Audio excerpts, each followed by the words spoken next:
से हमें कल ही एक अपडेट आते हुए देखने मिली, जिसके कारण हमें आने वाले मंडे से लेकर फ्राइडे तक का पूरा ट्रेडिंग वीक एकदम पॉजिटिव में देखने मिल सकता है। थर्सडे को जो ट्रेडिंग वीक गया, थर्सडे को जो 10% की अपसाइड आई, वो अकेली अपसाइड हमें पूरे वीक के अंदर आते हुए देखने मिल सकती है एंड बहुत ज्यादा पॉजिटिव मोमेंटम हमें पूरे वीक के अंदर बनते हुए देखने मिल सकता है। खाली एक ही न्यूज है जिसके दम पर ये स्टॉक पूरे हरियाली में रह सकता है, ऐसा मेरा मानना है। सो वो न्यूज को कवर करेंगे, लेकिन आप ये वाला डेट ध्यान में रख लेना दोस्तों, 20 फरवरी 2020। 20 फरवरी 2020 को ये मैं आपको अपडेट आपके सामने रख रहा हूं दोस्तों। ये क्या है ना, वैष्णो देवी ट्रेन जो है वो पिछले साल आईआरसीटीसी ने लॉन्च करी थी एंड उनकी जो ये डेट थी, डिपार्चमेंट डेट थी, वो डेट अराउंड 21 को आ रही थी। सो दोस्तों आईआरसीटीसी है ना 21 को ये वैष्णो देवी ट्रेन जो है उसको लॉन्च करने वाली थी।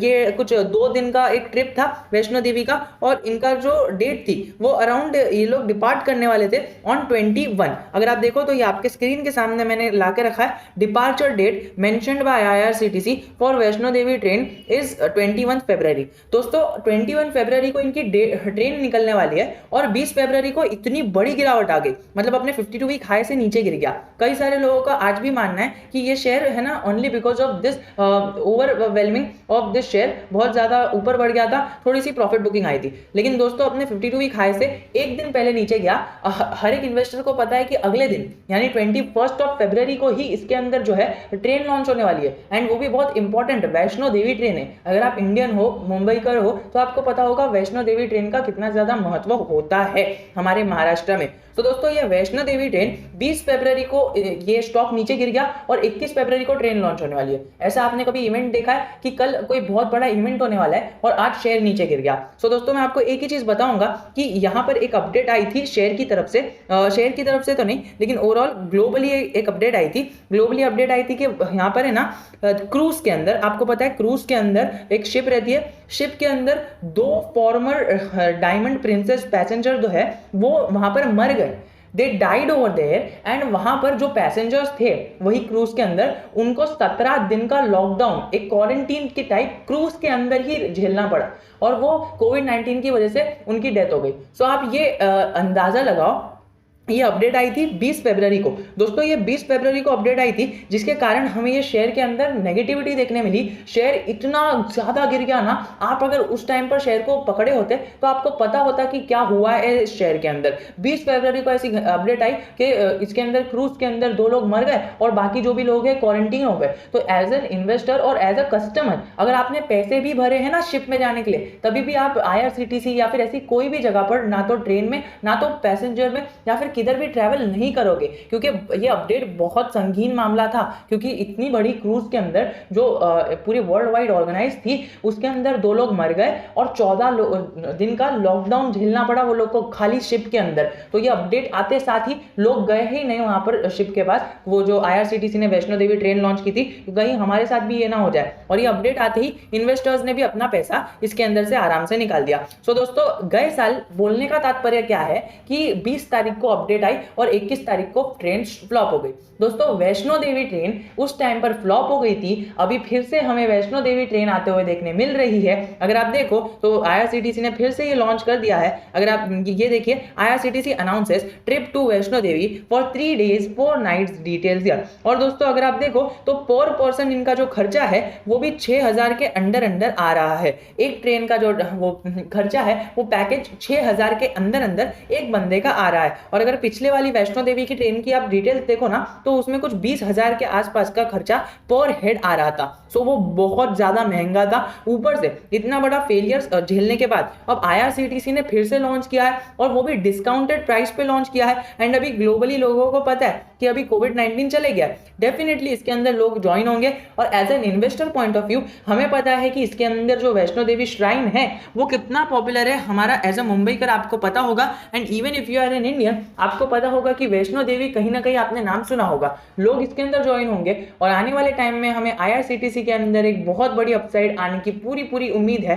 प्लस अगर आप देखो तो आईआरसीटीसी ने कल ही लॉन्च किया था कल ये एक अपडेट निकाली थी कि हम ई केटरिंग की सर्विसेज लॉन्च कर रहे हैं। अगर आप देखो तो ये अपडेट आपके स्क्रीन के सामने है। E catering, IRCTC good news, Indian railway could soon restore on board catering services. और दोस्तों ई केटरिंग भी हमें आते हुए देखने मिली। नाउ आप गाड़ी में, ट्रेन में बैठे बैठे अपनी केटरिंग जो है अगले प्लेटफॉर्म पर मंगवा सकते हो। सो दोस्तों ये एक इतना बड़ा अपडेट है कि ये दोनों अपडेट्स एक दूसरे से लिंक करते हैं। And as an investor point of view, अगर आप एकदम डिटेल में जाकर देखोगे ना, एकदम डिटेल में एज एन इन्वेस्टर देखोगे और एकदम एनालाइज करोगे, तो आपको पता होगा कि अभी इसके अंदर तेजी आएगी, क्योंकि बड़े बड़े इन्वेस्टर्स ये सारे चीजों को कनेक्ट करके इन्वेस्ट करते हैं। एंड उन्हें पता है कि हम अकेले नहीं है, ऐसे कई सारे बड़े बड़े इन्वेस्टर्स हैं जो इस सारी चीजों को एनालाइज करते हैं एंड अपना बड़ा मोटा पैसा डालते हैं। एंड इस टाइम पर जो है हाइप क्रिएट करी जाती है और रिटेल इन्वेस्टर्स से सेल करवाया जाता है। तो दोस्तों ये एक चीज होती है। अगर आपको ये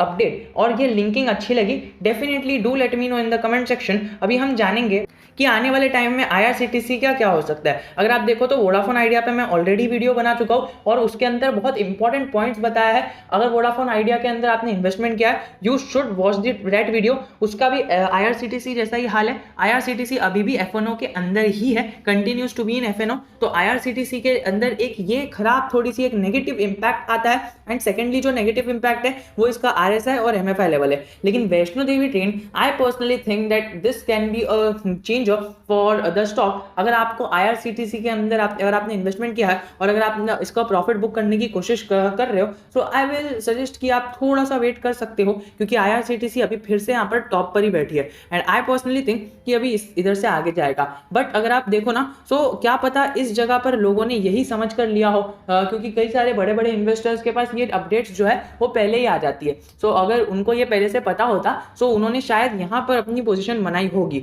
और इस जगह पर शायद वो लोग सेल भी कर देंगे। सो वी डोंट नो कि आने वाले टाइम में क्या होने वाला है, but the basic economics and the basic analysis tells us कि आने वाले टाइम में शेयर के अंदर 1 महीने के अंदर तेजी आ सकती है, या फिर अगर हम थोड़ा सा डिलीवरी बेसिस पर उठा ले और लंबा होल्ड करें तो हमें इसके अंदर Q3 के अंदर भी अच्छी खासी प्रॉफिट मिल सकती है। वैसे वैष्णो देवी की ट्रिप इतनी ज्यादा इन्हें प्रॉफिटेबल नहीं रहेगी, बिकॉज इन्होंने लिमिटेड सीट्स जो है वो रखी है, लेकिन फिर भी हमें इसके अंदर प्रॉफिट जो है वो आराम से देखने मिल सकता है। तो इसी के साथ मैं आपको इसके लेवल्स बताना चाहूंगा। बाइंग ऑर्डर अभी भी AMO के अंदर लगे हुए, तो आप इसको कंसिडर करके चल सकते हो। प्लस अगर आप देखो तो इसके अंदर जो डिलीवरी बेसिस पर काम हो रहा है वो बहुत ज्यादा हो रहा है। 1.5 करोड़ के आसपास का क्वांटिटी इसके अंदर ट्रेड हो रही है। उसके सामने अगर हम डिलीवरी की बात करें तो सिर्फ 13% की डिलीवरीज उठाई गई है। लेकिन जो ट्रेडर्स है इसके अंदर बहुत अच्छी तरह से एक्टिव है, और अगर किसी बड़े ट्रेडर ने इसके अंदर अपनी शॉर्ट कर लिया, सो दोस्तों इसके अंदर आपको थोड़ा सा नुकसान भी देखने मिल सकता है। लेकिन आई नो कि अगर आप फिंगरो के व्यूअर हो तो आप इसको थोड़ा सा लंबा होल्ड करोगे, क्योंकि अच्छा स्टॉक है। और प्लस अगर हम इसके MFI और RSI इंडेक्स भी देखें, थोड़ा सा ओवरबॉट जोन पर जा रहा है। बट अभी इसके अंदर अगर थोड़ा सा इसके अंदर गिरावट आ जाती है या फिर पैनिक मोमेंट आ जाता है, so if you want to invest in the stock at this place, I will suggest you कि आप थोड़ा सा वेट कर लो। जरा सी भी गिरावट आती है तो इसके अंदर आप बाय कर सकते हो, वरना स्प्लिट के बाद तो आप डेफिनेटली इसके अंदर पोजीशन बना सकते हो। क्योंकि देखिए स्प्लिट के बाद है ना, स्टॉक है ना थोड़ा सा एक साइडवेज हो जाएगा, या फिर एक आध हफ्ते तक इसके अंदर थोड़ी सी जनरल मूवमेंट या फिर ट्रेडिंग थोड़ी सी हो जाएगी, थोड़ा सा गिर भी जाएगा अगर स्टॉक होगा तो। लेकिन इसके अंदर अपसाइड तो डेफिनेटली आने की पूरी प्रोबेबिलिटी है। एंड एक और एक चीज़ है कि मैंने एक पोल डाला था हमारे कम्युनिटी पर, और उसके अंदर कई सारे लोगों ने जवाब दिया। लेकिन most of the people are thinking कि ये स्प्लिट से पहले इसका टारगेट बहुत बड़ा लोग समझ रहे हैं कि स्प्लिट के पहले ये 7,000, 8,000, 10,000 तक इवन लोग बोल रहे हैं जाएगा। सो दोस्तों अगर आप ऐसे फेक एक्सपेक्टेशंस मार्केट से रखोगे सो डेफिनेटली आपका पैसा मार्केट से उड़ जाएगा, और इतने ज़्यादा बड़े एक्सपेक्टेशंस मार्केट से रखना वो पॉसिबल है, लेकिन टाइम स्पैन भी देना आपको पड़ेगा। सो अगर आपको इस वीडियो से जरा भी वैल्यू मिली हो तो नीचे टेलीग्राम की लिंक है, उसके अगर आप ज्वाइन हो जाते हो तो उसके अंदर आपको ऐसी ही अपडेट्स मिलती रहेगी और स्पैम मैसेजेस जरा भी नहीं आएंगे, मेरी ये गारंटी है। मैं एकदम अपडेट्स ही पेश करता हूँ, पॉइंट टू पॉइंट अपडेट्स पेश करता हूँ। और दूसरा एक टेलीग्राम ग्रुप है, उसके अंदर हम in general YouTube family join है, तो अगर आपको भी ज्वाइन होना है उसके अंदर आप चैटिंग भी कर सकते हो हमारे साथ और लोगों के साथ। और ITC जो 3% भाग चुका है उसका टारगेट भी हमने हमारे मेंबर ने पहले से ही दे दिया था